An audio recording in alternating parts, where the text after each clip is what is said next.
the African perspective. Time to stay informed, inspired, and connected to the ideas driving Africa forward. The Upside on Channel Africa, the African perspective.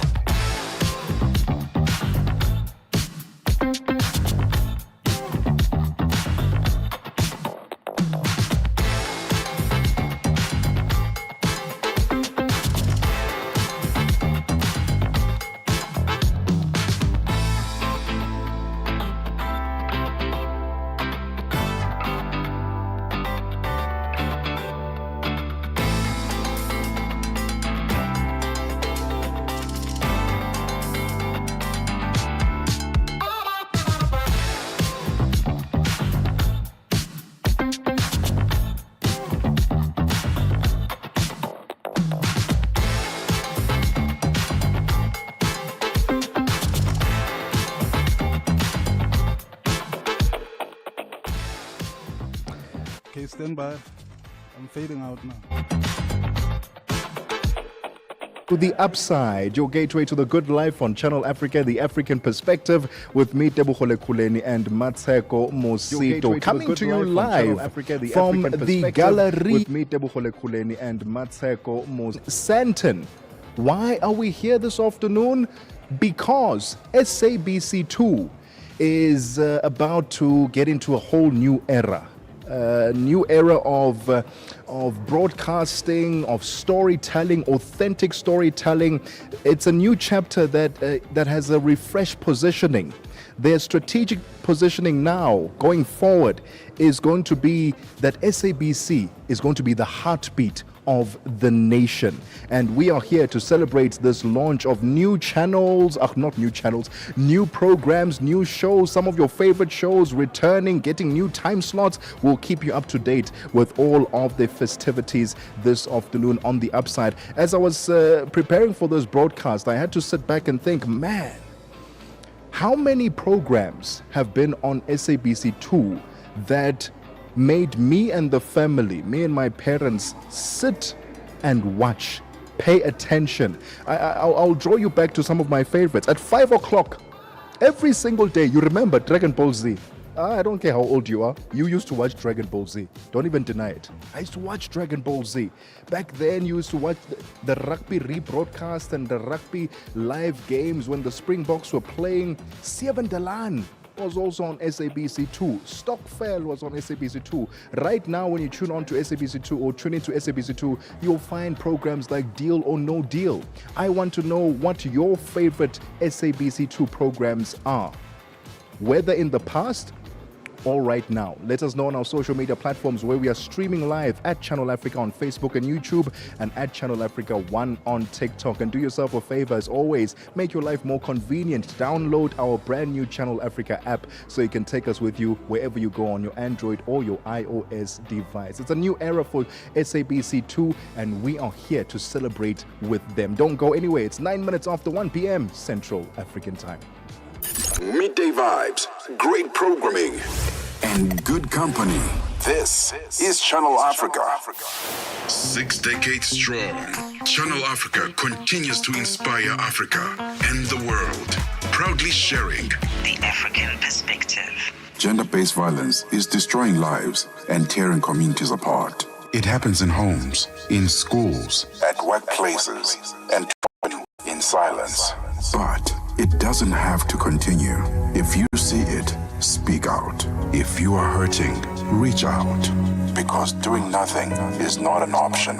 Listen to all 19 SABC radio stations from Wednesday, 23rd of July for hard talk, discussions, advice, dramas, educational shows, and interviews around GBV with experts, survivors, lawmakers, and the whole country affected by gender-based violence. For all your favorite SABC radio stations, call 0800 428 428 to report abuse or get help.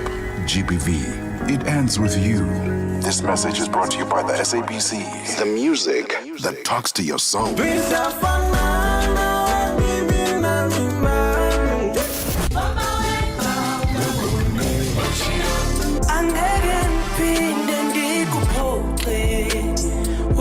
On Channel Channel Africa. The African perspective. The upside. On the upside. Your voice matters.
No interruptions, just the music you love on Channel Africa.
Superstar mo matala, favali mo kala, gato mansa dola, ukakasanya singa, temu babala pase, para pase, para pase.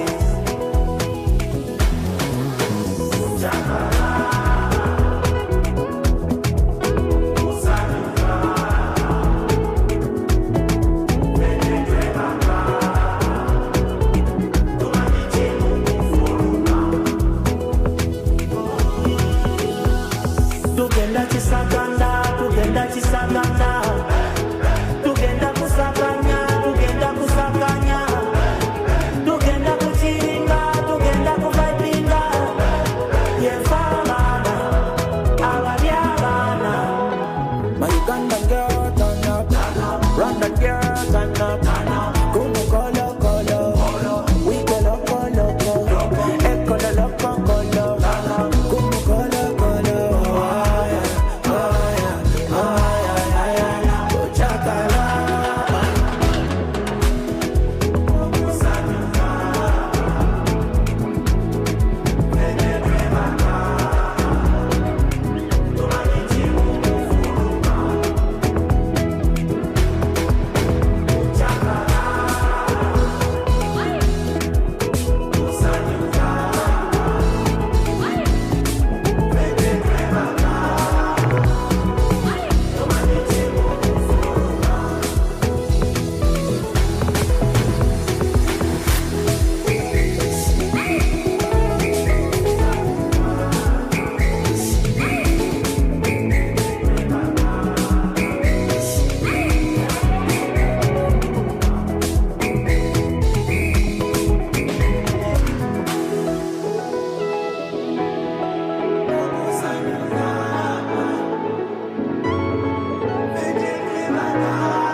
The Upside, live and real.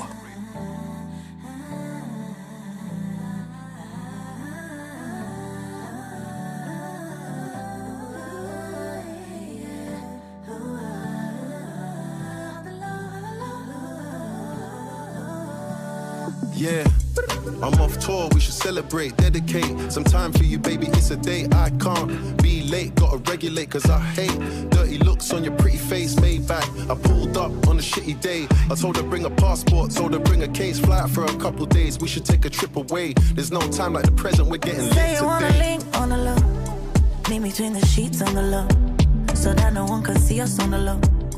Make we just creep it though. I know you want the link on the low.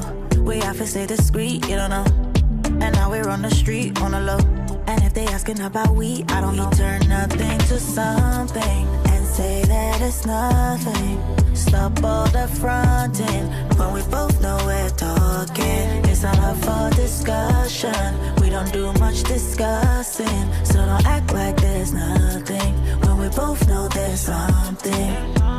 You know you make me vex on the low. Boy, you make me stress, you don't know. Then you send me sweet texts on the low. So now I can't leave you alone. Yeah, might be in too deep. Can't save myself, can I lose it? Feel like me rendering a service and you give me a tip. Mind going crazy, chasing lucid dreams. Turn nothing to something and say that it's nothing. Stop all the fronting when we both know we're talking. It's not up for discussion. We don't do much discussing. 19 minutes after 1 p.m. Central African time. Beautiful music coming through on the Upside this afternoon. That last song we were listening to there, On the Low, by Tiwa Savage, coming through on the Upside this afternoon. That last song we were listening to there, On the Low by Tiwa Savage, featuring Skepta. And before that, we had the Uga Boys coming through with Kuchakala. Hey, it's the Thursday edition of The Upside, a special broadcast because we're here to celebrate a new era of SABC2. And we'll tell you all about it right after this, so don't go anywhere. Our first conversation has to do with addiction, gambling, and alcohol addiction. Going through that as a family can be tough, can be embarrassing at times. Where do you go? Who do you reach out to? Well, we've got an expert on the line who will help us navigate this particular addiction. It's 20 minutes after 1 p.m. Central African time. The voice of the continent. Channel Africa is evolving, and so are you. Stay connected wherever you are with our brand new website and mobile app. Stream your favorite shows, catch up on African news, culture, and conversations, all at your fingertips. Africa's just a tap away. Your world, your stories, now on the go. Stay connected wherever you are. Visit channelafrica.co.za or download the Channel Africa app today. Channel Africa, the African perspective. Conversations are happening, and Channel Africa is at the heart of them. We tell the African story with clarity, pride, and purpose, reaching audiences that matter to your brand. Partner with us and connect your business with listeners across borders in multiple languages and markets. For partnership opportunities, sponsorship, or sales, email us at partnership@channelafrica.co.za. Channel Africa, the African perspective. The Upside, 1 to 4 p.m. Central African Time. With Tebogo Lekhuleni and Mmatsheko Mosito. Only on Channel Africa, the African perspective. Thank you for tuning in on www.channelafrica.co.za, and we are streaming audiovisually on YouTube and Facebook. We look at matters around addiction in this first hour, because experts are actually warning that addiction is not a personal failing, but a health condition that can affect anyone failing, but a health condition that can affect anyone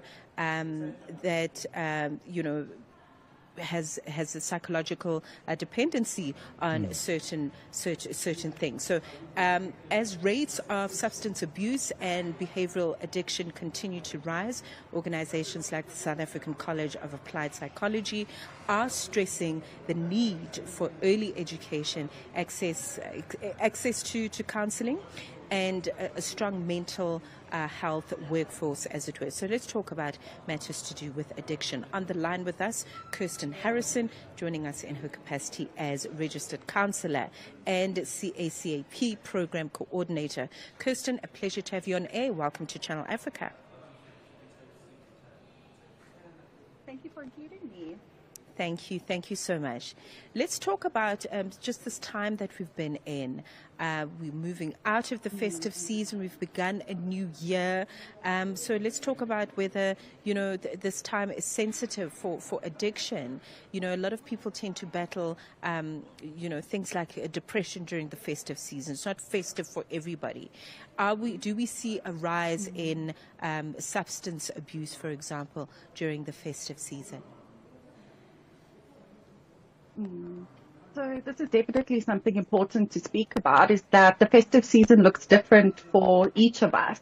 I think that for some people it could be a time of celebration, a time of unwinding and reflecting on the year, but for a lot of people it's a time that's filled with grieving. It's a time that's filled with reflecting on what could have been a really difficult year. And I think during the festive season, it's a lot more socially acceptable to have an extra drink here or there, to go out with friends a little bit more. And I think people turn a little bit more of a blind eye if someone has one too many drinks. Whereas when January comes, I think it's a sobering reality, because we have to start thinking about what we have to tackle for the new year. For some people, that's challenging.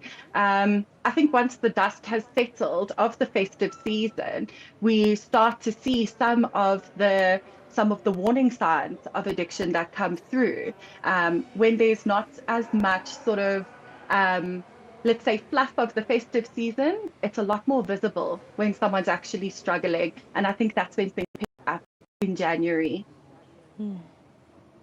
Kirsten, you mentioned the warning signs, but how can we identify when someone is, addicted, or they're going through a challenge? Are there obvious signs? And now we're talking to family members, friends, colleagues. Are there obvious signs that someone is dealing with addiction? So I think this is where a lot of people sit, where they want to help. They may be noticing things, but they don't know what to do from there. But let's talk a little bit about what you could sort of notice. I think first and foremost, what we start seeing is behavioral changes. So if you start noticing a person is a little bit more withdrawn when they're usually quite talkative, and they enjoy socializing, now they're isolating.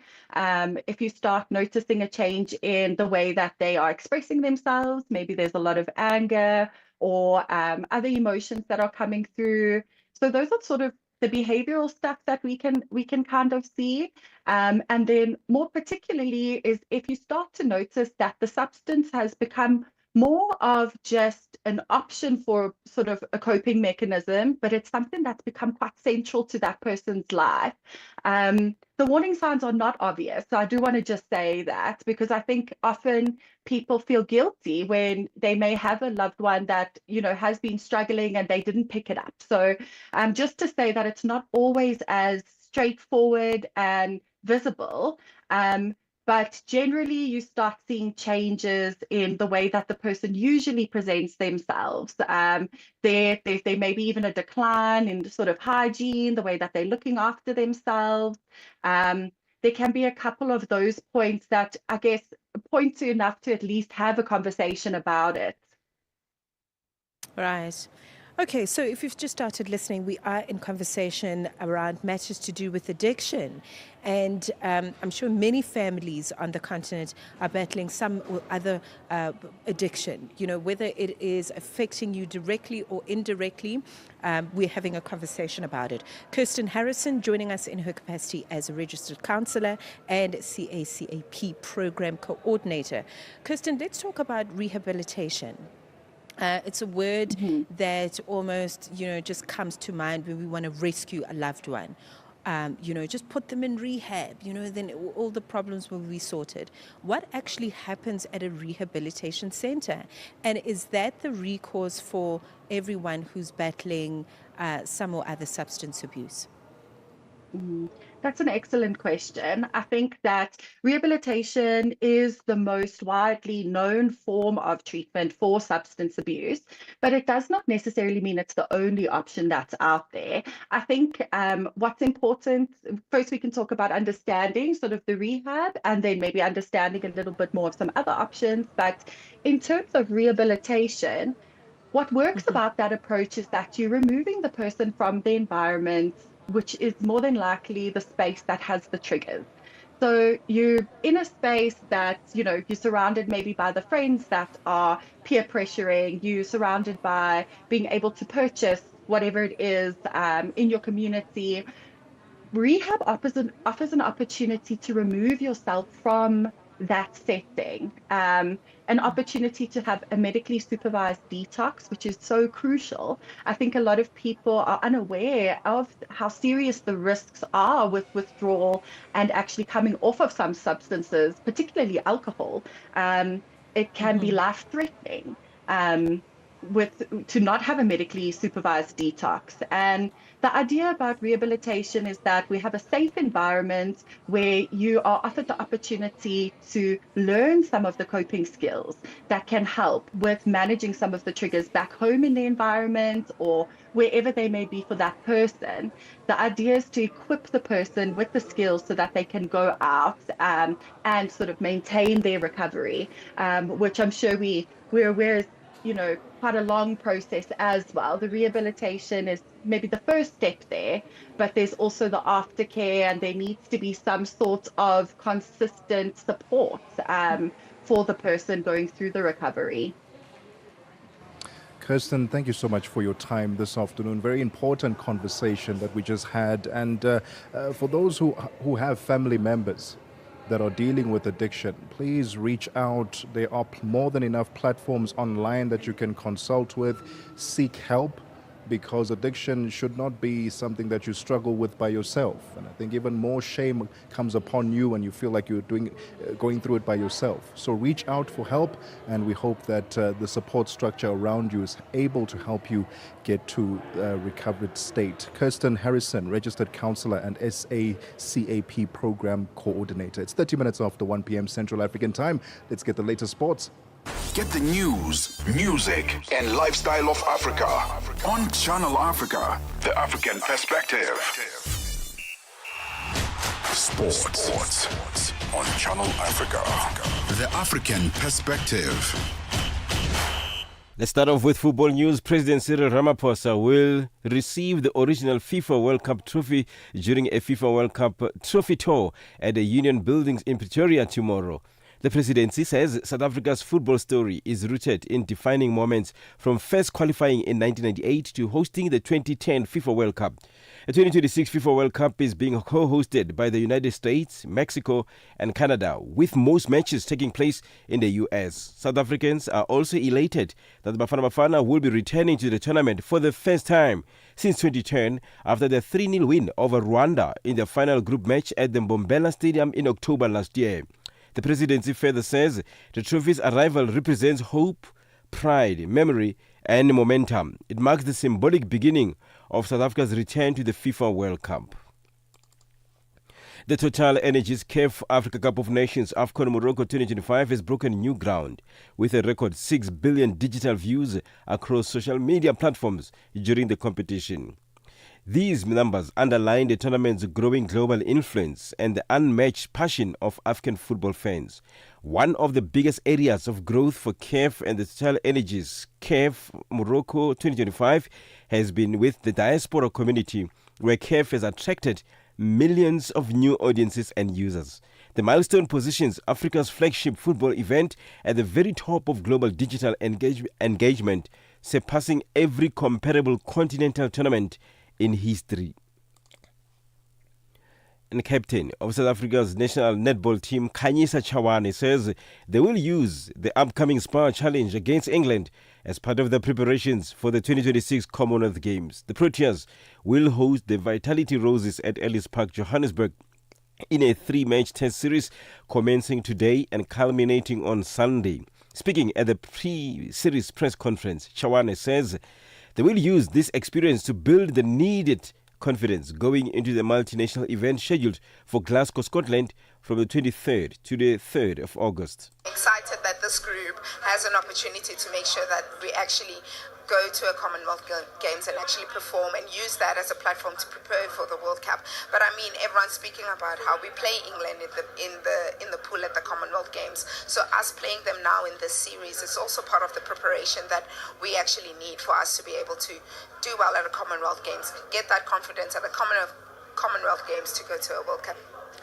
Both teams are ranked within the world top 5 and have been drawn together in Pool A alongside Australia, Tonga and Northern Ireland. Are ranked within the world top 5 and have been drawn together in Pool A alongside Australia, positive results and Northern Ireland top Commonwealth Games.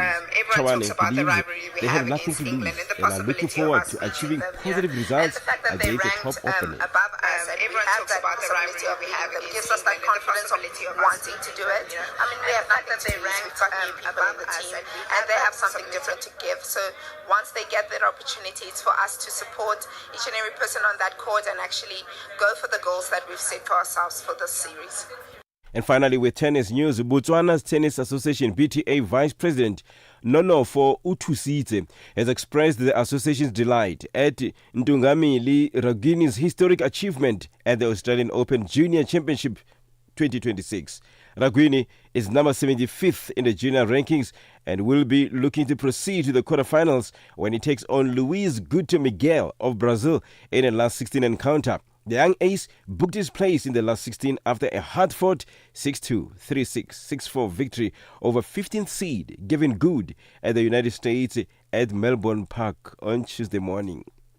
For any sports stories with us, please send an email to newsroom@channelafrica.co.za or call us on +27 11 714 4459. This is Channel Africa Sport with me, Figile Lingwati. Sports on Channel Africa. The African perspective.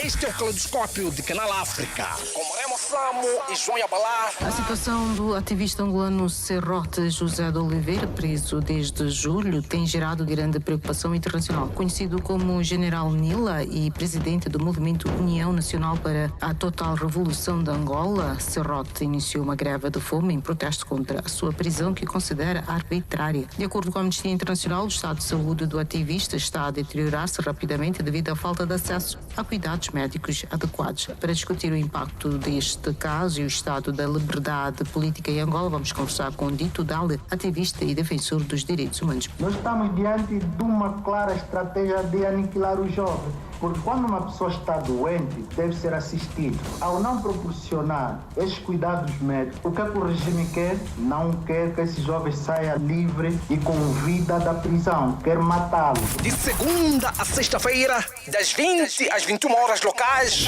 este é o Caleidoscópio do Canal África. Central African Time. Let's get the latest business news.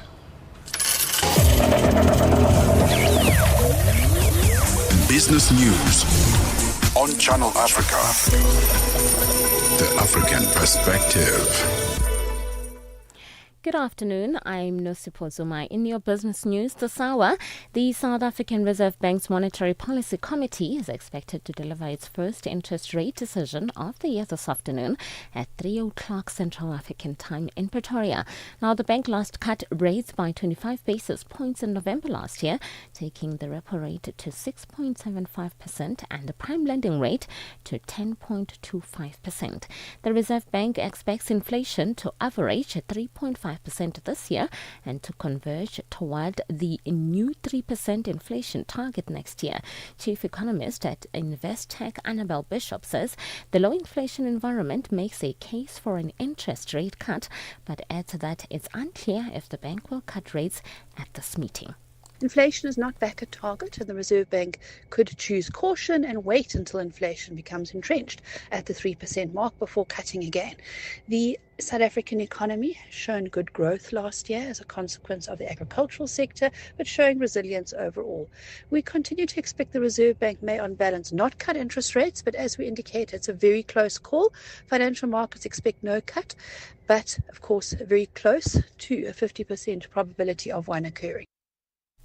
Meanwhile, the Congress of South African Trade Unions, COSATU, is urging the Reserve Bank to cut the repo rate by at least 25 basis points at its Monetary and Policy Committee MPC meeting. COSATU's parliamentary coordinator, Matthew Mark, says workers have struggled to cope with the rising cost of living, with electricity and transport prices exceeding the overall inflation rate. Parks believes if the repo rate is cut, it will provide comfort to millions of households and help workers pay their debts, among others. Whilst the first phase of the two-part pension reforms initiated by COSATU with the support of the ANC-led government has released over 57 billion rand into the pockets of nearly 4 million workers, reports from the National Credit Regulator paint a depressing picture of the overwhelming majority of workers remaining heavily indebted. Inflation has been continuously falling, and at 3.5% is currently well within the range of the Reserve Bank. The Reserve Bank has ample room to provide relief for the working class and to give the economy badly needed stimulus after a very difficult year in the barrage of repo rate hikes since the war in Ukraine started in 2022. It is critical that the Reserve Bank stand with the working class and cut the repo rate by at least 25 basis points. South Africa's government says stronger fiscal discipline is beginning to pay off. Minister in the Presidency, Khumbudzo Ntshavheni, has credited robust fiscal management for improved economic stability, pointing to a sharp drop in government borrowing costs, modest GDP growth, and a stabilizing rand. Ntshavheni was speaking during a media briefing in Pretoria on the sidelines of an extended cabinet lekgotla, where government is reviewing spending priorities within the current fiscal envelope.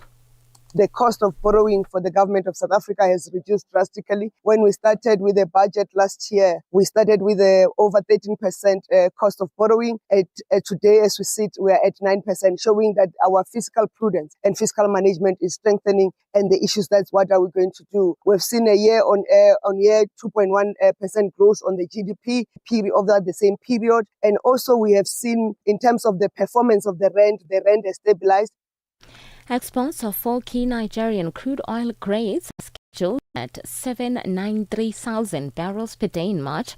At that level, loading will be down by around 14% from the 922,000 barrels per day scheduled to load in February. The 4 grades are Kwa Ibo, Boni Light, Bonga, and 4 Kados.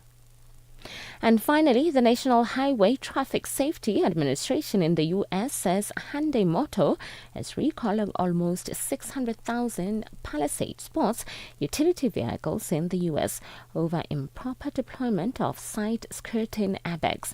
The administration says the side curtain airbags for third-row occupants in these SUVs may deploy improper in a cache, adding that the remedy is currently under development. Separately, Hyundai will also recall an additional over 40,000 vehicles in the U.S. over an instrument panel display failure, which will be fixed through a software update. Your financial indicators: $1 in Nigeria is trading at 1,000 Naira 398. In Botswana is 13 Pula 05. Kenya, the dollar is trading at 128 shilling 205. And in Zambia, it's 19 kwacha 69. The BRICS countries: $1 in Brazil is trading at 5 Rome 19. Russia is 79 rubles 34. India, it's 91 rupees 84. China, it's 6 yuan 94. And in South Africa, $1 is trading at 15 rand 86. $1 is trading at 72 pence to the British pound and 83 to the euro. Looking at commodities, gold is trading at $5,504 and platinum at $2,728 per ounce. The price of Brent crude oil is at $69.84 a barrel. Now, for any business news stories you would like to share with us, please send an email to newsroom@channelafrica.co.za or call us on +27 11 714 4459. For Channel Africa Business, I'm Mmatsheko Mosito.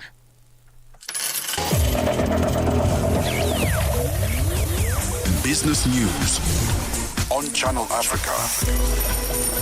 The African perspective.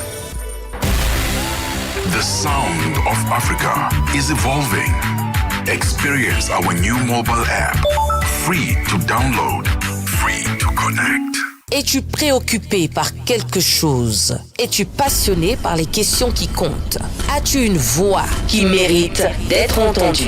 Eh bien, nous avons la plateforme parfaite pour toi. Téléphone-nous ou fais-nous un WhatsApp au +27 66 408 87 42 et nous te rappellerons. Sois dans la conversation. Salut Channel Africa, ici Beno le diamant rouge et Binal Sport depuis le Cameroun, le pays des lions. Voilà. Sois dans la conversation. Il ne s'agit pas seulement de parler, mais c'est ta chance d'exprimer ton point de vue, de partager tes opinions et de t'engager avec une communauté qui valorise ton avis. Suivez-nous sur les réseaux sociaux, visitez notre site www.channelafrica.co.za et préparez-vous à partager vos points de vue sur Channel Africa, la perspective africaine. Music that talks to your soul on Channel Africa. No fairy tales, just the facts and the music you love on Channel Africa.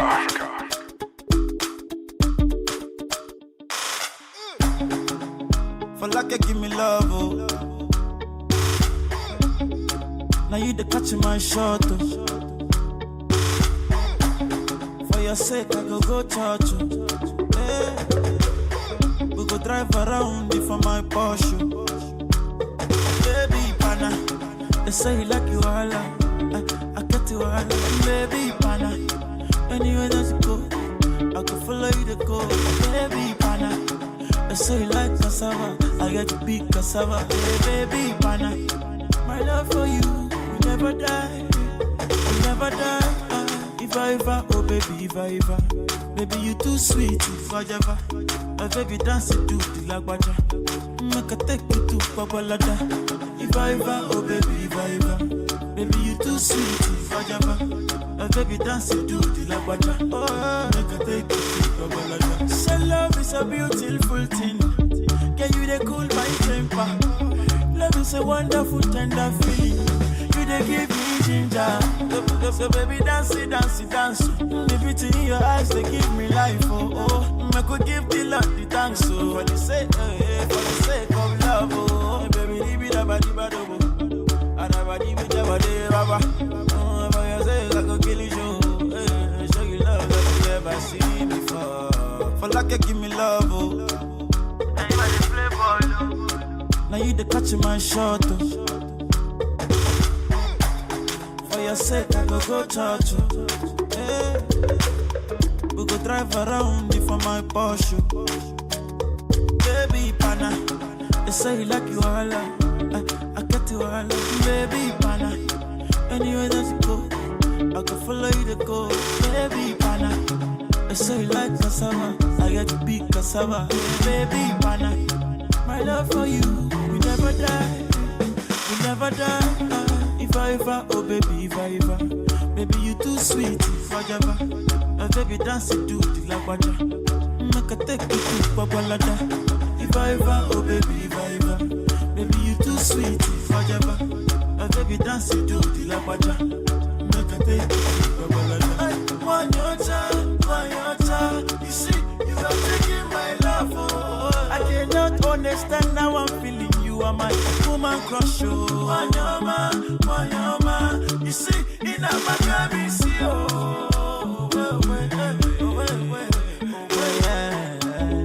maybe me no go let you go. I will always be your lover. For your sake, I go kill you, show. Yeah. Show you love that you never seen before. For like give me love, oh. Now you the catch my shot, oh. For your sake, I go church. Hey. We go drive around for my Porsche. Baby pana, they say you like you all. I get you all. Baby pana, anywhere that you go, I can follow you to go. Baby pana, they say you like cassava, I get to be cassava. Baby pana, afamubu alahaji tekilo.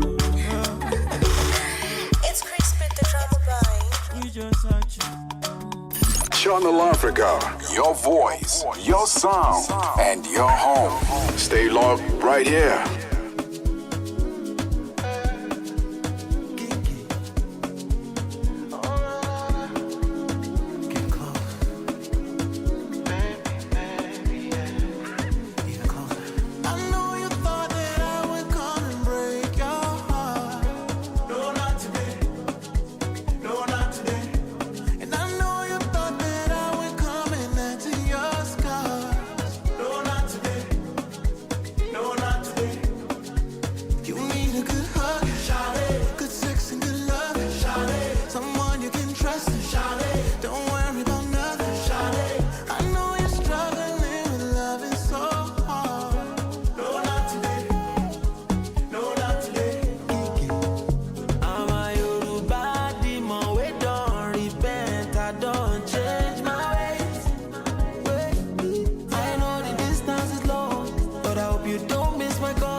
I'll prove it all. Shall we go table the matter? Make we solve and cup and every time make you call better. I might be dangerous, but I'm on your side, on your side. I know you thought that I would come and break your heart. No, not today. No, not today. And I know you thought that I would come and let to your scars. No, not today. No, not today. You need a good hug, Charlie. Good sex and good love, Charlie. Someone you can trust, Charlie. Don't worry about nothing, Charlie. I know you're struggling with loving so hard. No, not today. No, not today. Overeater, overeater, overeater, overeater. Girl on fire, traumatized creature. Love and protect you like my sister. Mona Lisa, Mona Lisa, Mona Lisa, Mona Lisa. Speak of you highly and love you deeper. Open your doors, run you a hot bath. Open your pores, grapes and top wine. It's gone 49 minutes after 1 p.m. Central African time. We are still coming to you live from the Galleria in Sandton. Getting ready for SA African time. We are still coming to you live from the Galleria in Sandton. Getting ready for SABC's relaunch. They're revamping the platform. The channel as you know it is about to change for the better. The last song we're listening to there, Sade by Rotimi featuring Nasty C. We're going to take a quick breather. When we get back, we get into conversation with the general manager of SABC 2. Don't go anywhere. préoccupé par quelque chose? Es-tu passionné par les questions qui comptent? As-tu une voix qui mérite d'être entendue? Eh bien, nous avons la plateforme parfaite pour toi. Téléphone-nous ou fais-nous un WhatsApp au +27 66 408 87 42 et nous te rappellerons. Sois dans la conversation. Salut Channel Africa, ici Beno le diamant rouge et Bina l'export depuis le Cameroun, le pays des lions. Voilà. Sois dans la conversation. Il ne s'agit pas seulement de parler, mais c'est ta chance d'exprimer ton point de vue, de partager tes opinions et de t'engager avec une communauté qui valorise ton avis. Suivez-nous sur les réseaux sociaux, visitez notre site www.channelafrica.co.za et préparez-vous à partager vos points de vue sur Channel Africa, la perspective africaine. The Upside with Tebogo Lekhuleni and Mmatsheko Mosito, bringing Africa's voices to the world. On Channel Africa, the African perspective. Listen, it's 9 minutes before 2 p.m. Central African time. We are still hanging out and broadcasting from the Galleria in Sandton, getting ready for the relaunch and the revamp of SABC2. It's entering a powerful new chapter, one shaped by renewal, reconnection, and relevance. With a powerful new chapter, one shaped by renewal, reconnection, and relevance. With a refreshed positioning and a clearer sense of purpose, the channel is redefining itself as the heartbeat of the nation. A space where South Africa sees itself reflected with history, warmth, and authenticity. This new direction centers family, culture, language, and shared identity while embracing modern storytelling that speaks to today's audiences without losing its root. To tell us a bit more and unpack the revamping of SABC2, we're joined on the line by the transformational leader, David Makubanye. He's the general manager of SABC2. David, thank you so much for your time. How are you doing?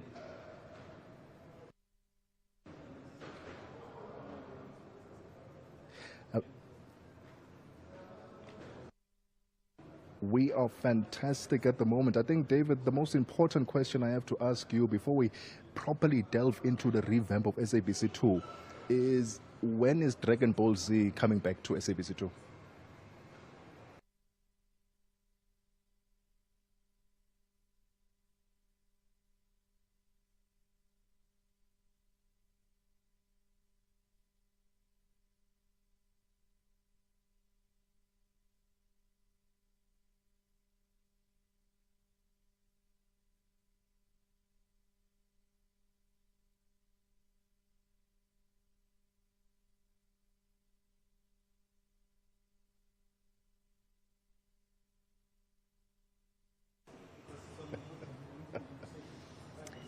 Let's talk about the core audience for this new revamp and Tate Makubiane. I'm looking at just some of the wonderful programming that's coming on. Family Feud Botswana has a wonderful Pan-African, creating a Pan-African space for the channel. Color Your Plate with Ku. Penny Libyane is back on our screens. That's very exciting. With Entlek, Let's Connect. So talk to us about who this new audience that you're trying to draw into the station is.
David, why was it so important to reconnect the families again? We live in a day and age where we are consuming content on our phones, on the go.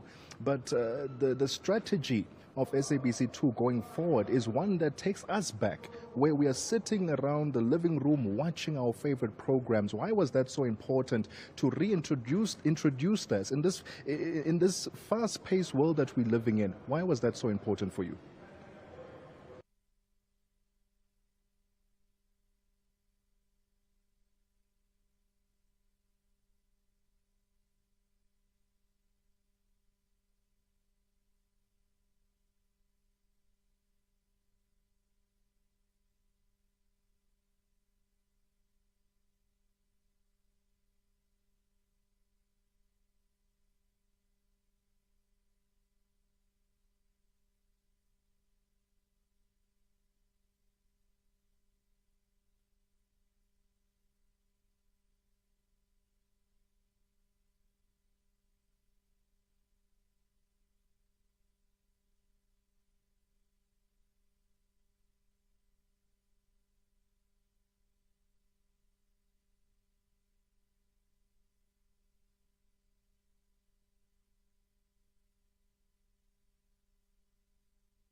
All right. Thank you very much. Ntete Makubyane, I think you are fixing the country and the continent through the new programming. It sounds absolutely wonderful. We're looking forward to it. A bit later on, we will fill in the listener as to when they can start catching these new programs. Thank you for the time.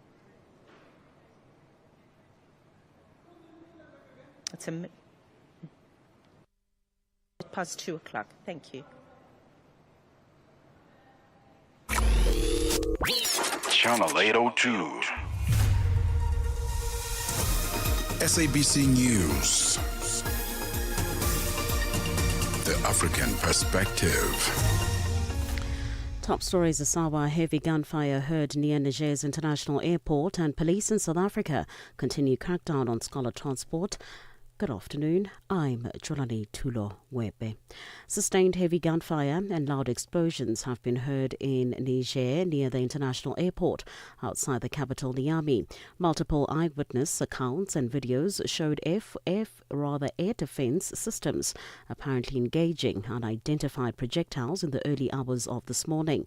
The situation reportedly calmed down. Tabiso Lehoko has the story. It is not clear what caused the blasts or if there were any casualties. There has been no official statement from the military government. The gunfire and blasts began shortly after midnight, according to residents of a neighborhood near the Diori Hamani International Airport. The airport houses an Air Force base and is located a few kilometers from the presidential palace.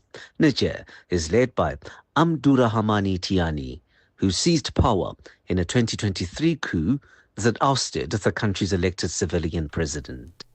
Ethiopian Airlines has cancelled flights to the Northern Territory of Tigray, and residents are trying to withdraw cash from banks after clashes between regional and national forces raised fears of renewed conflict.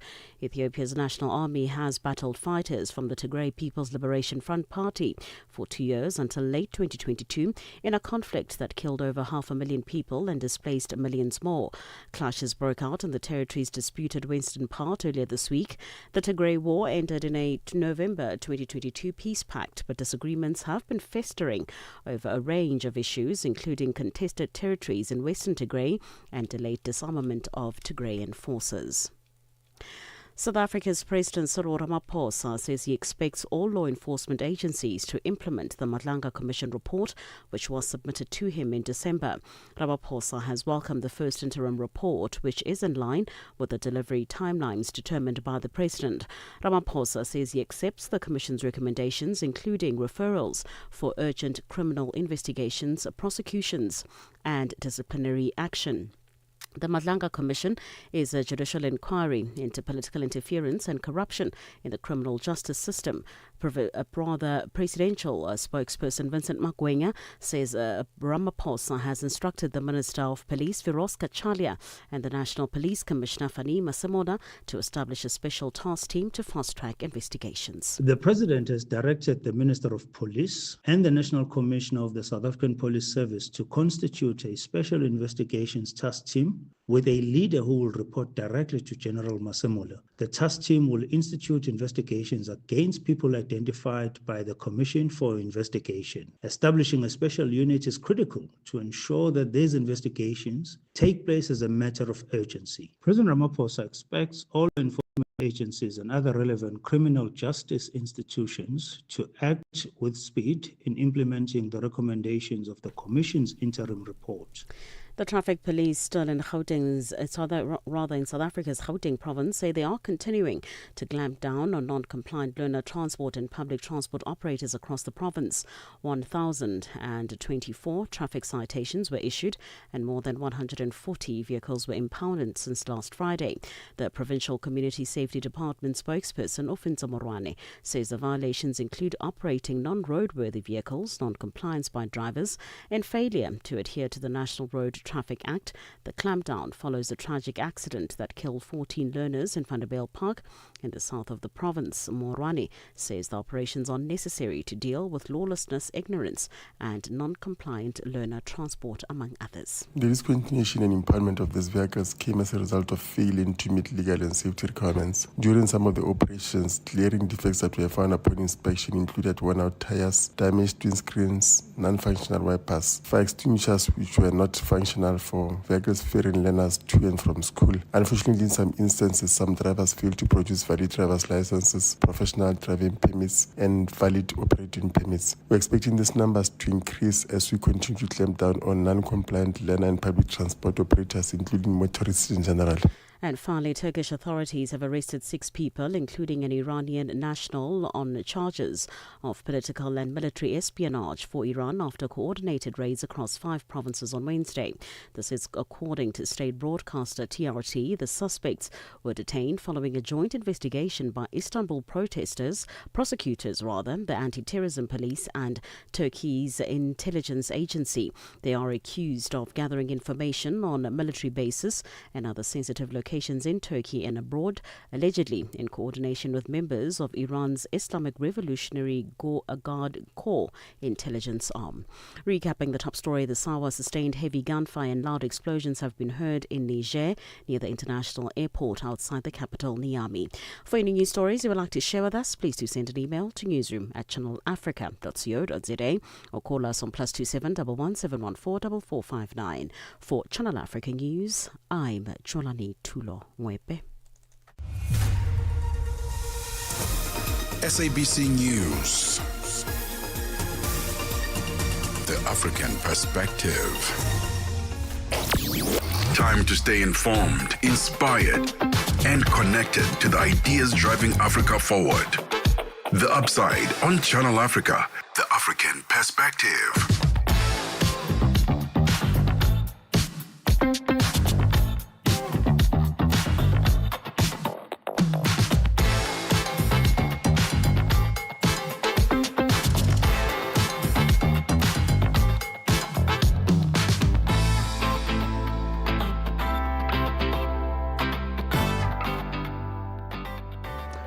Well, it's gone 8 minutes after 2 p.m. Central African time. We are still broadcasting from the Galleria in Sandton, the Conference and Events Center, because we're here to celebrate the relaunch of SABC2. Their new strategic direction is to be known as the heartbeat of the nation. We just had a conversation with the general manager of SABC2, Mmatsheko, personally. You want Dragon Ball Z. He didn't rule out that Dragon Ball Z might come back. All right? And you know, immediately when you asked that question, I was like, that is the question for the people, honestly. What happened to Dragon Ball Z? Thank you. It last played in about 2022. But beyond that, I remember when we were growing up, at 5 o'clock, we knew we were sitting around the table watching Dragon Ball Z. It brought the whole family together. But this is the thing about programming of that nature is it reminds you of what time of the day it is, what needs to happen. It forms part of the greater family routine. 5 o'clock, this is what we do.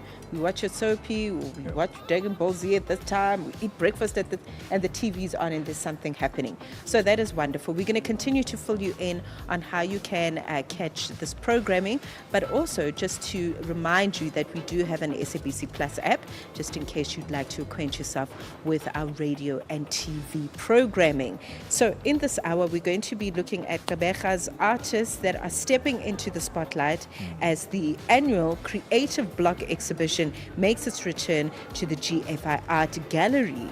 So I think it's wonderful that there's a focus on a specific province and highlighting the artistry from there. I think it's great. Absolutely. Listen, we are still streaming live on social media at Channel Africa on Facebook and YouTube, and at Channel Africa 1 on TikTok. Do yourself a favor, go onto those platforms, check out our lovely studio for the day and see our amazing guests online. And if you'd like to make your life easy, download our Channel Africa app so you can take us with you wherever you go on your Android or your iOS device. It's 10 minutes after 2 p.m. Central African time.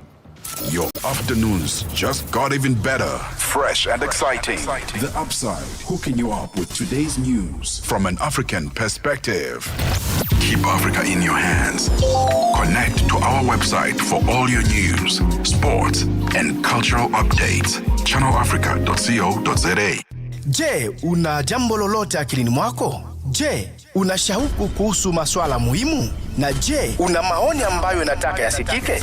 Kweli, hili jukwaa ni la kwako. Piga simu au tuandikie kwenda WhatsApp namba alama ya kujumulisha 2760552594 na tutakupigia simu. Mtangazaji wa habari zetu za Afrika Kusini mjini Johannesburg. Hivyo unaweza kuwa mshirika kwenye matangazo yetu. Sio mazungumzo tu, ni fursa yako ya kuchangia maoni yako na kushirikiana na jumuiya ya wasikilizaji wanaotamani mtazamo wako. Tufuate kwenye mitandao ya kijamii.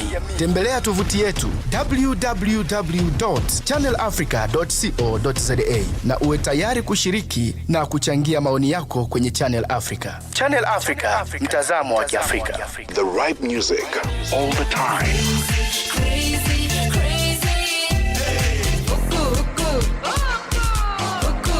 On Channel Africa, the African perspective. The Upside, taking the African perspective to fresh levels. It's a blessing kujenga family ni sumu kwetu ni nikupeleke Mpumalanga nahisi njozi nipo naye bangotu jozi pingo naye hakuna chozi nikiwa naye vile tulipatana naye ni kweli tumeshibana naye.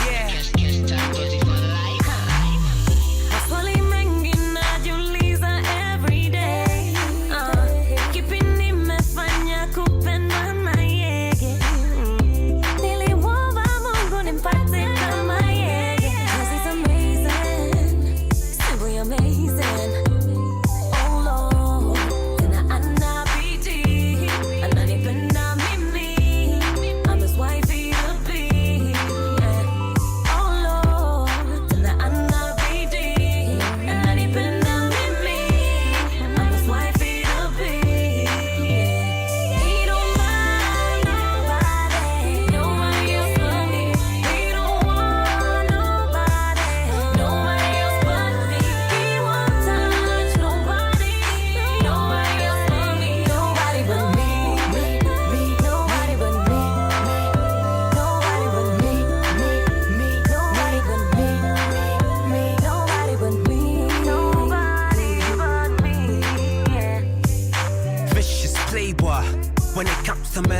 heart, I was a bit disabled. Different day though, who is this hazel-eyed princess angel? Make me take you and make you a Mrs. K.O. And if she's faithful, whatever that she needs is paid for. Give you all of me, just say so. I mean business, case closed. From a Casanova to a monogamist. Graduated from a misogynist, I was a chauvinist. Broken promises, now you the one I'm running with.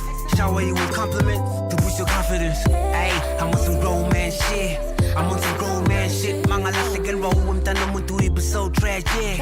It be so tragic, yo, that's it.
After 2 p.m. Central African time. The song is titled Nobody But Me. Vanessa MD featuring K.O.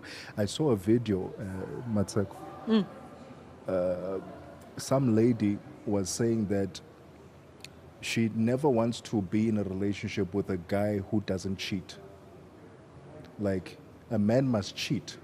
You can't be a man who doesn't cheat. You are boring. Like, what is your problem? Like, you don't look elsewhere. You don't want to be dangerous. You don't want to be... She's like, I don't want to a man like that. Really? That is very different. We'll unpack that one some other time, because you see this double standard. This double standard. We definitely need to talk about that. No, listen, let's talk all things art now, because there's an art gallery that will be showcasing some brilliant work from artists in the Eastern Cape. Gqeberha's creative voices are taking center stage as the creative block returns to the GFI Art Gallery. It will be running from the 4th of December 2025, which was last year, up until the 30th of January 2026, in a couple of days' time.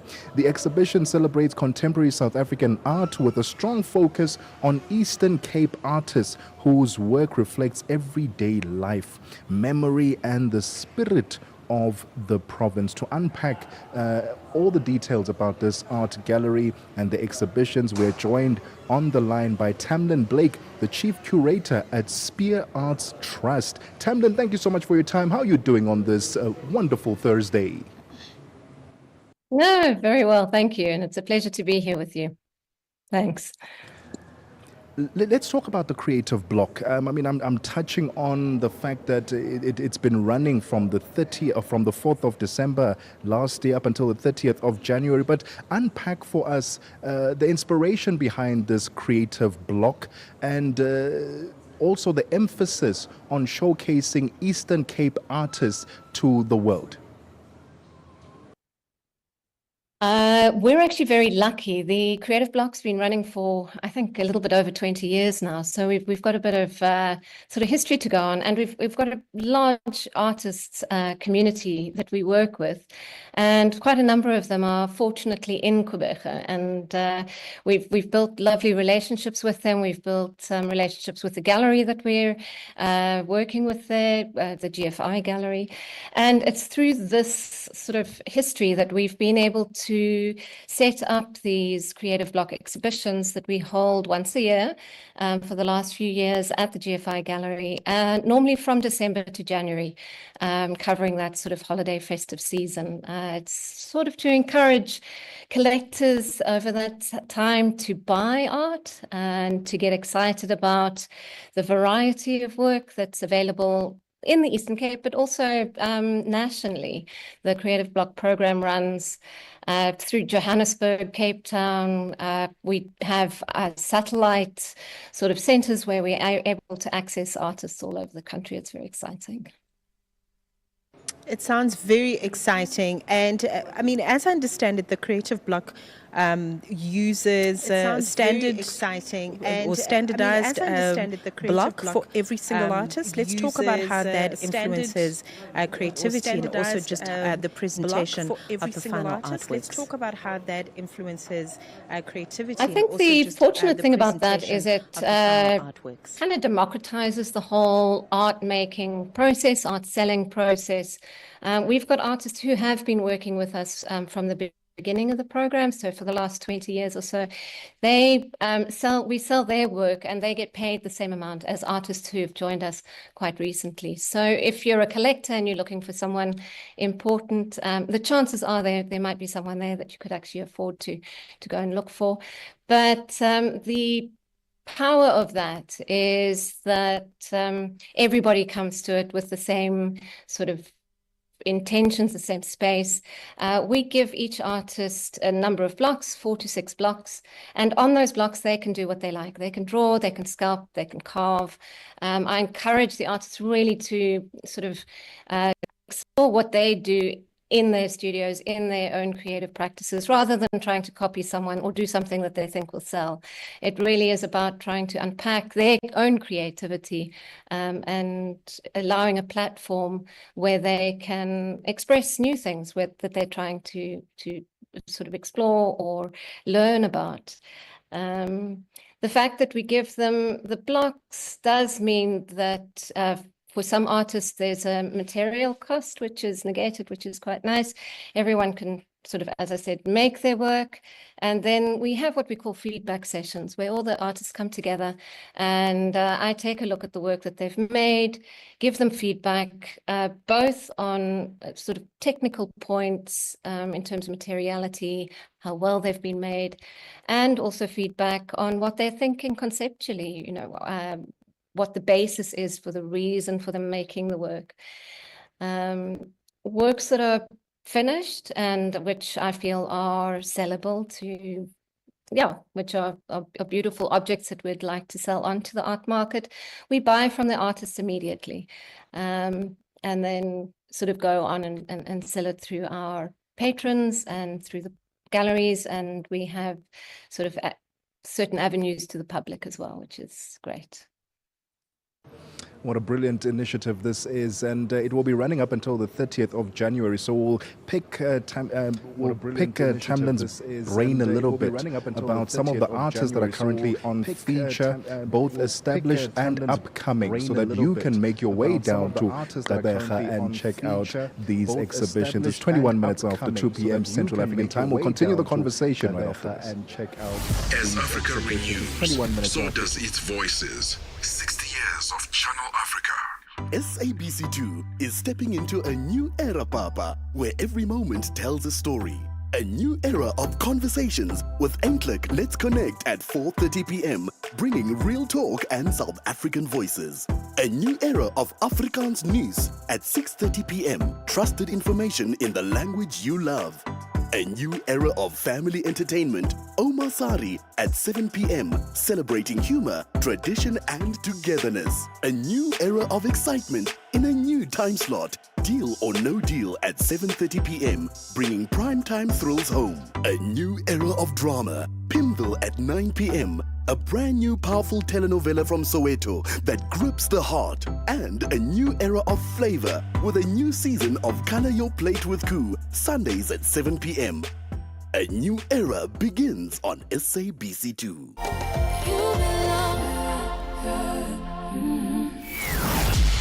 Mmatsheko Mosito and Tebogo Lekhuleni on the upside. 22 minutes after 2 p.m. Central African Time. We are still joined on the line by Tamlin Blake, Chief Curator at Spear Arts Trust, to tell us more about the Creative Block, which returned to the GFI Art Gallery in Gqeberha from the 4th of December last year, 2025, running up until the 30th of January 2026. This exhibition is bringing together established and emerging artists and inviting the audience to connect with local stories, support working artists, and experience the power of art made close to home.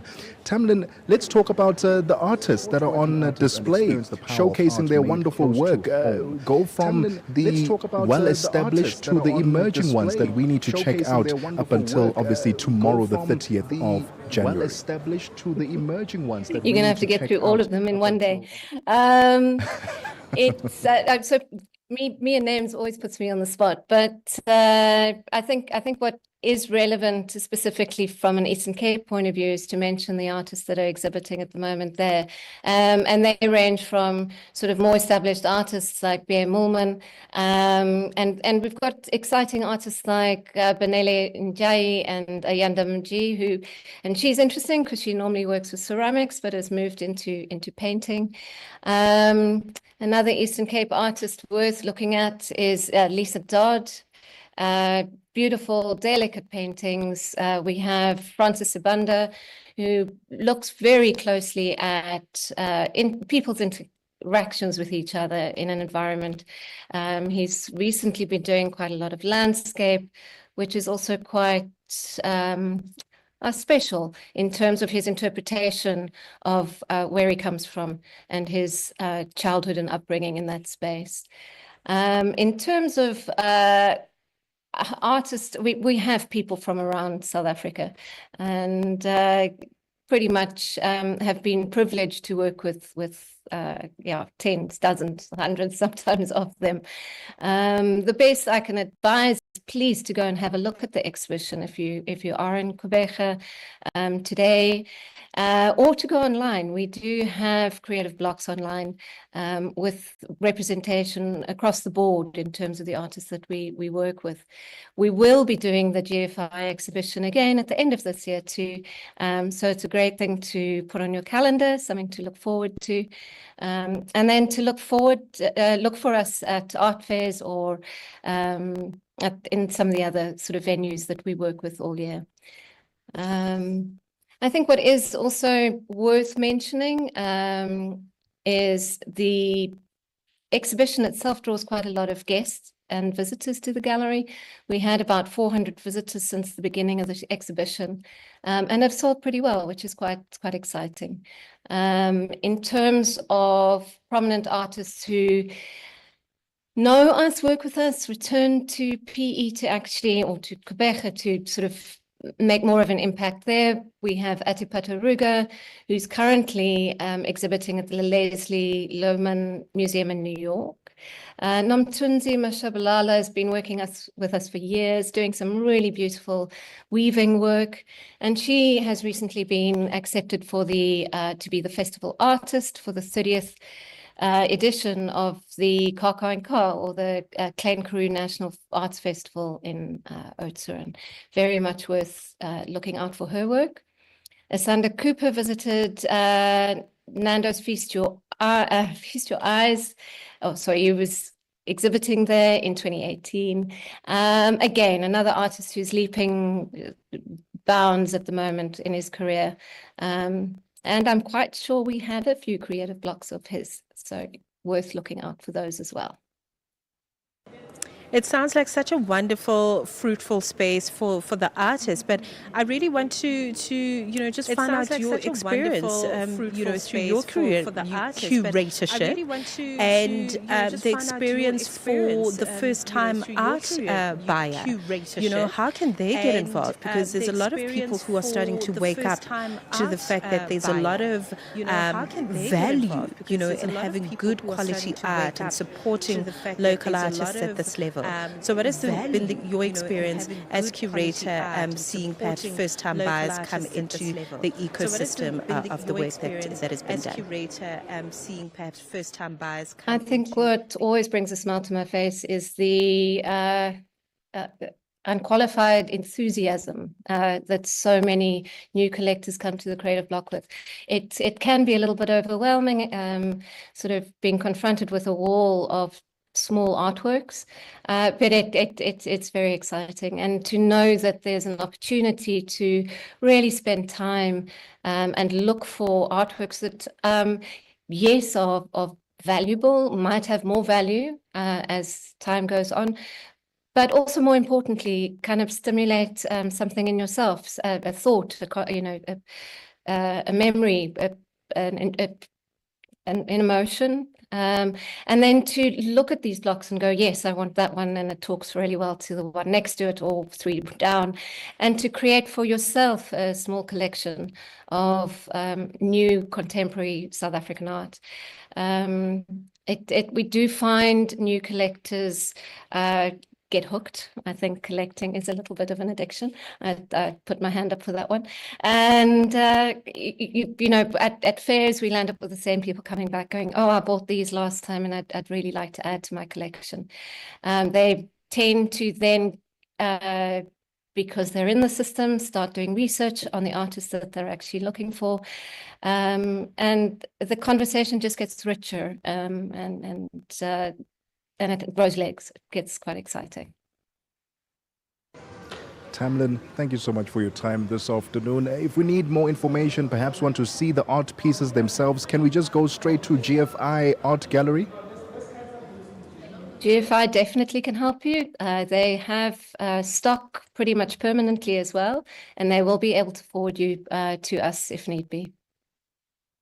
All right, thank you so much for your time. The voice there of Tamlin, she is the chief curator at Spear Arts Trust, Tamlin Blake. If you want to check out some of the artworks that were done at this year's or last year's Creative Block, which started on the 4th of December, running up until the 30th of January. That's up until tomorrow. So you still have time. If you're in the Gqeberha area and you'd like to see some artwork from upcoming artists, established artists from the Eastern Cape, predominantly those from the Eastern Cape, and want to support them, please make a stop at the GFI Gallery. It's 30 minutes after 2 p.m. Central African Time. Let's get the latest sports. Get the news, music, and lifestyle of Africa on Channel Africa, the African perspective. Sports on Channel Africa, the African perspective. Kick off with football news. President Cyril Ramaphosa will receive the original FIFA World Cup trophy during the FIFA World Cup trophy tour at the Union Buildings in Pretoria tomorrow. The presidency says South Africa's football story is rooted in defining moments, from first qualifying in 1998 to hosting the 2010 FIFA World Cup.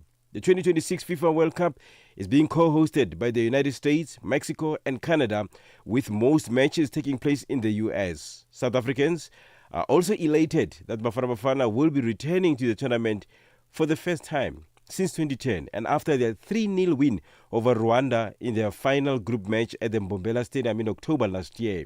The presidency further says the trophy's arrival represents hope, pride, memory and momentum. It marks the symbolic beginning of South Africa's return to the FIFA World Cup. On to cricket news. Former South African under-19 captain Kayla Reneke has been called up to the Proteas women's squad for the first time as part of the T20 squad that will take on Pakistan at home from the 10th of February. The 20-year-old becomes the latest former youth international to graduate into the senior team, following in the footsteps of Karabo Miso, Mianei Smith, Seshni Naidu and Ayanda Hlubi. Coach Mandla Mashimbi explained what led to Reneke being picked for the 3-match series, saying she brings a fresh dynamic into the team. Kayla is an off-spinner, of which we've been struggling to get of late. We don't have an off-spinner that's playing for our team. We've got bowlers that take the ball away from a batter, not into the batter. And also she's a good batsman. And in terms of T20 cricket, she's very explosive. So we felt that, that is probably the right mix we're looking for from a Kayla point of view. And also, she was under-19 captain. She's got a good cricket brain on her. And she's done well domestically as well. Conversely, Smith misses out completely from both the T20 and ODI squads for the inbound series, which was a bit of a surprise given that she scored her maiden half-century in the series against Ireland in December. Mashimbi admitted that it was not an easy decision to leave her out, but was looking at other factors contributing to the team's balance. And as for Myanmar, it was quite unfortunate. It was a tough decision to make because I know that she's definitely somebody that's going to be a big player for the future. But I'm not scared to make such decisions as well, as tough as it is. At the same time, she's not out of the equation. She's still part of the squad. It's just that in terms of the balance of the team, it was quite a tough one to actually keep her into the squad, keep her in the Pakistan squad, in both formats. On to tennis news. Botswana Tennis Association BTA Vice President Nonofo Utusitse has expressed the association's delight at Ntungamili Raguin's historic achievement at the Australian Open Junior Championships 2026. Raguin, who is number 75th in the junior rankings, will be looking to proceed to the quarterfinals when he takes on Luis Guto Miguel of Brazil in the last 16 encounter. The young ace booked his place in the last 16 after a half-fought 6-2, 3-6, 6-4 victory over 15th seed Gavin Good of the United States at Melbourne Park on Tuesday morning. In his debut tournament at the Junior Grand Slam, Raguin won the opening set in emphatic fashion, sending a clear message that rankings counted for little on the court. And finally, with swimming news, Matthew Cardwell and Henry Liu will spearhead South Africa's challenge at the upcoming Aquail Midma Mile as they look to prevent a third consecutive win by a foreign swimmer, with Frenchman Damien Joly among those potentially standing in their way. New Zealander Louise Clark won last year's race, and Australian Nick Sloman took the title in 2024, but neither will be on the starting platoon this time around. For any sports stories you'd like to share with us, please send an email to newsroom@channelafrica.co.za or call us on +2711 714 4459. This is Channel Africa Sport with me, Fidel Ngwati. Sports on Channel Africa. The African perspective. Africa. It's time to plug into the heartbeat of the continent. Tune in to Channel Africa, your go-to radio station that broadcasts in 5 different languages.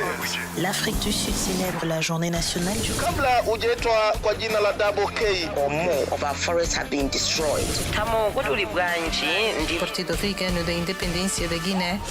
See, Channel Africa represents every corner of this amazing land. From Lagos to Cape Town, Nairobi to Dakar, we've got you covered with the freshest news, music, and cultures. So, turn up the volume, feel the rhythm.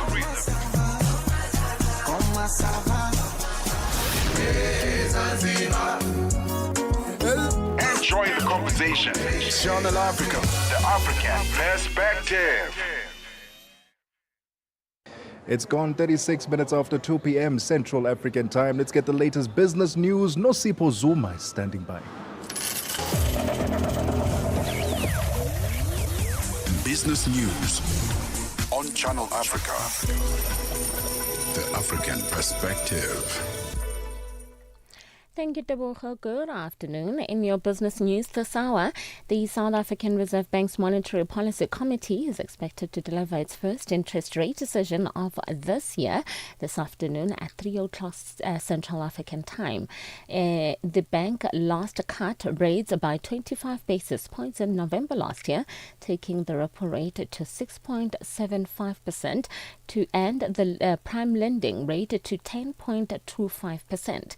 The Reserve Bank expects inflation to average at 3.5% this year and to converge toward the new 3% inflation target next year. Chief economist at Investec, Annabel Bishop, says the low inflation environment makes a case for an interest rate cut, but adds that it's unclear if the bank will cut rates at this meeting. Inflation is not back at target, and the Reserve Bank could choose caution and wait until inflation becomes entrenched at the 3% mark before cutting again. The South African economy has shown good growth last year as a consequence of the agricultural sector, but showing resilience overall. We continue to expect the Reserve Bank may, on balance, not cut interest rates, but as we indicate, it's a very close call. Financial markets expect no cut, but of course, very close to a 50% probability of one occurring. Meanwhile, the Congress of South African Trade Unions, COSATU, is urging the Reserve Bank to cut the repo rate by at least 25 basis points at its Monetary and Policy Committee MPC meeting. COSATU's parliamentary coordinator, Matthew Marks, says workers have struggled to cope with the rising cost of living, with electricity and transport prices exceeding the overall inflation rate. Parks believes if the repo rate is cut, it will provide comfort to millions of households and help workers pay their debts, among others. Whilst the first phase of the two-part pension reforms initiated by COSATU with the support of the ANC-led government has released over 57 billion rand into the pockets of nearly 4 million workers, reports from the National Credit Regulator paint a depressing picture of the overwhelming majority of workers remaining heavily indebted. Inflation has been continuously falling, and at 3.5% is currently well within the range of the Reserve Bank. The Reserve Bank has ample room to provide relief for the working class and to give the economy badly needed stimulus after a very difficult year in the barrage of repo rate hikes since the war in Ukraine started in 2022. It is critical that the Reserve Bank stand with the working class and cut the repo rate by at least 25 basis points. South Africa's government says a stronger fiscal discipline is beginning to pay off. Minister in the presidency, Khumbudzo Ntshavheni, has credited robust fiscal management for improved economic stability, pointing to a sharp drop in government borrowing costs, modest GDP growth, and a stabilizing rand. Ntshavheni was speaking during a media briefing in Pretoria on the sidelines of an extended cabinet lekgotla, where government is reviewing spending priorities within the current fiscal envelope. The cost of borrowing for the government of South Africa has reduced drastically. When we started with the budget last year, we started with over 13% cost of borrowing. Today, as we sit, we are at 9%, showing that our fiscal prudence and fiscal management is strengthening the issue. What are we going to do? We've seen a year-on-year 2.1% growth on the GDP period over the same period. And also we have seen, in terms of the performance of the rand has stabilized. World stocks have gained as investors' optimism over earnings held up ahead of Apple's results, while gold blazed to its latest record high and oil prices rose on US-Iran tensions. The Euro Stoxx 600 gained 0.5% on the higher oil and precious metal prices, with indexes in Britain, Spain and France all making gains. German shares fell 0.6%. Markets have been counting on earnings to keep equities in vogue as prospects for US rate cuts before summer fade.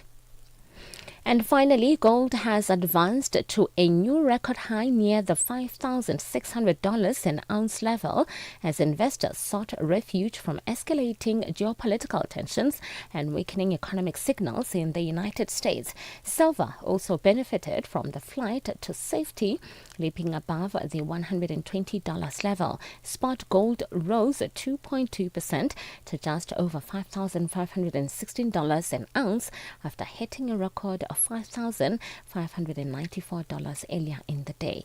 The metal, which has hit record highs for 9 straight sessions, was set for a 28% rise for the month so far. Your financial indicators: one US dollar in Nigeria is trading at 1,000 naira 398, and Botswana is 13.05. Kenya, the dollar is trading at 128 shilling 205, and in Zambia it's 19 kwacha 69. The BRICS countries: $1 in Brazil is trading at 5.19. Russia is 76 rubles 34. India is 91 rupees 84. China is 6 yuan 94, and in South Africa $1 is trading at 15 rand 86. $1 is trading at 72 pence to the British pound and 83 to the euro. Looking at commodities: gold is trading at $5,504 and platinum at $2,728 per ounce. The price of Brent crude oil is at $69.84 a barrel.